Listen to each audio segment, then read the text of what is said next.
ज़ईफ़ और बेवाओं की माली इमदाद के लिए हुकूमत की जानिब से संजय गांधी निराधार योजना चलाई जाती है।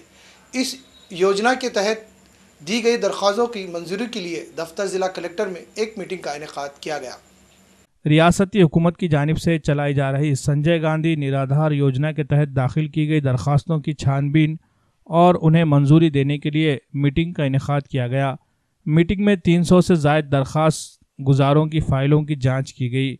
संजय गांधी निराधार योजना के तहत बेवा माजूर अफराद को हुकूमत की जानिब से माली इमदाद के तौर पर माहाना वजीफ़ा दिया जाता है। वहीं श्रावण बाल योजना के तहत बुजुर्ग जिनकी उम्र 65 साल से जायद हो, इन्हें इस स्कीम से फायदा पहुंचाया जाता है। संजय गांधी निराधार योजना की ये मीटिंग विनोद बियानी की सदारत में मुनक्किद हुई। आज की मीटिंग में 100 से ज्यादा दरखास्तों को मंजूरी दी गई, जबकि बकिया 200 दरखास्तों को जल्द से जल्द मंजूरी देने का यकीन दिलाया गया।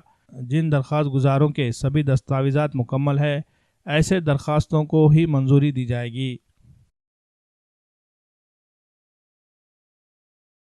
आजची बैठक ही आमची शासनाच्या GR प्रमाणे 2 ऑक्टोबर गांधी जयंतीनिमित्त झालेली आहे। यामध्ये आम्ही 175 फाईल वृद्ध व श्रावण बाल योजनेचे होते व 151 फाईल हे संजय गांधी योजनेतील विधवा अपंग या योजनेतील होतील। यातील 326 मधून एकूण किती पात्र झाले अपात्र झाले हे आता तुम्हाला नंतर कळवणार 2 दिवसानंतर। याची जांच पडताळणी चालू आहे आणि आज आम्ही प्रत्यक्ष लाभार्थ्यांना बोलून हे पूर्ण जांच पडताळणी करत आहोत। याच्यामध्ये काही DRDAचे प्रमाणपत्र आहे जे आम्हाला महापालिकेत जाऊन पडताळणी करावं लागणार आहे।